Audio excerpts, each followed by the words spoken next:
The air was thick with the scent of rain and desperation. Maria cradled her newborn twins, their cries a symphony of her despair. Poverty had tightened its grip on her, its icy fingers threatening to steal the warmth of motherhood. She knew she couldn't afford to raise both. Tears streamed down Maria's face, each drop a testament to the impossible choice she had to make. A wealthy couple, unable to have children of their own, had offered to adopt one of her babies. It felt like surrendering a part of her soul, but she knew it was the only way to secure a future for at least one of her children.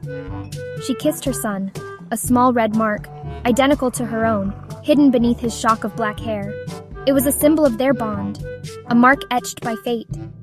With a heart heavier than words could express, Maria let him go, praying that destiny would reunite them one day. It was a sacrifice only a mother could make, an act of love that defied the depths of her sorrow. She clung to the remaining twin, whispering promises of a brighter tomorrow, the memory of his brother etched deeply in her heart. The birthmark, a small red dragon on their left shoulders, became a symbol of Maria's twins. It was a physical manifestation of their shared history, a silent testament to the bond that even distance couldn't erase. For David, the twin who remained with Maria, the mark was a source of curiosity, a mystery his mother met with a wistful smile. He would trace the outline of the dragon, his small fingers mimicking its fiery dance. Unbeknownst to David, his brother, now named Daniel, grew up in a world of privilege and comfort. He too bore the mark, a constant reminder of an unknown past, a whisper of something missing. Despite the chasm of circumstance that separated them, the twins lived their lives in an unconscious parallel, the dragon on their shoulders a silent beacon, drawing them closer without their knowledge. 3 decades passed, each year etching lines of experience onto Maria's face. Her love for her sons never wavered, the memory of her sacrifice a bittersweet ache in her heart. She had watched David blossom into a kind and compassionate man, his laughter the melody that filled her days. Yet the thought of Daniel, the son she gave away, lingered like a shadow. She yearned to know if he was happy, if he ever thought of her. Fate, it seemed, had other plans, setting the stage for a reunion orchestrated by destiny itself. One chilly December evening, Maria fell seriously ill. Her heart, weakened by years of hardship, finally faltered. David, frantic with worry, rushed her to the hospital, his heart clenching with the fear of losing the only parent he had ever known.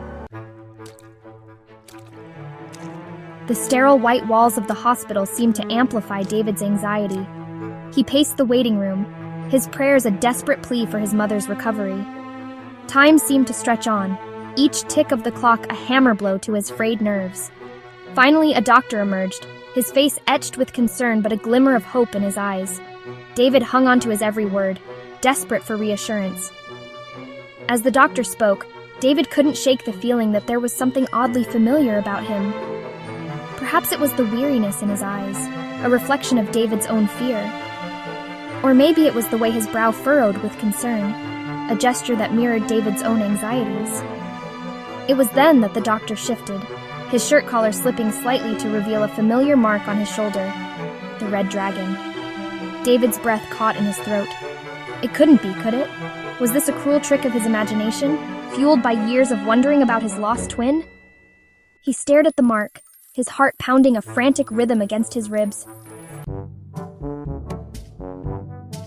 Maria lay in her hospital bed, her breath shallow, her grip on consciousness tenuous. The warmth of her son's hand in hers was the only solace in the blurry haze of her illness. She knew her time was running out, the final grains of sand slipping through the hourglass of her life. As her vision flickered, a figure materialized beside her bed. A doctor, his face a mixture of concern and something else, something hauntingly familiar.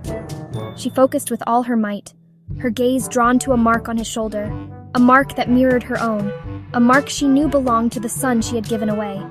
"Daniel?" she rasped, her voice a mere whisper. The doctor, startled by her murmur, leaned closer, his brow furrowed with concern. "I'm Dr. Daniel Miller," he replied gently. "And you are?" A wave of weakness washed over Maria, but she clung to consciousness, driven by a mother's unwavering love and a truth that had been buried for far too long.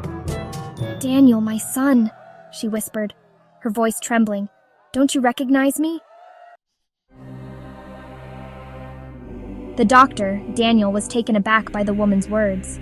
He had never met her before, yet there was a desperate plea in her eyes, a flicker of recognition that sent a shiver down his spine. Her frail hand reached out, her fingers tracing the outline of the dragon tattoo on his arm. "This mark," she whispered, her voice strained. "You have it too." Confusion clouded Daniel's features. He had always thought he was adopted, his parents' reassurances a constant echo in his mind. But the raw emotion in the woman's voice, the uncanny resemblance in their birthmarks, planted a seed of doubt, a seed that quickly blossomed into a terrifying possibility. "What are you saying?" Daniel asked, his voice barely a murmur. Maria summoned her remaining strength, her heart heavy with the weight of her secret. 30 years ago, she began, her voice thick with emotion, "I gave birth to twins." Each word was a shard of glass piercing through the illusion of Daniel's life, shattering the foundation of everything he thought he knew. He listened, his mind reeling, as Maria revealed the truth, the story of their separation, her sacrifice driven by love and despair.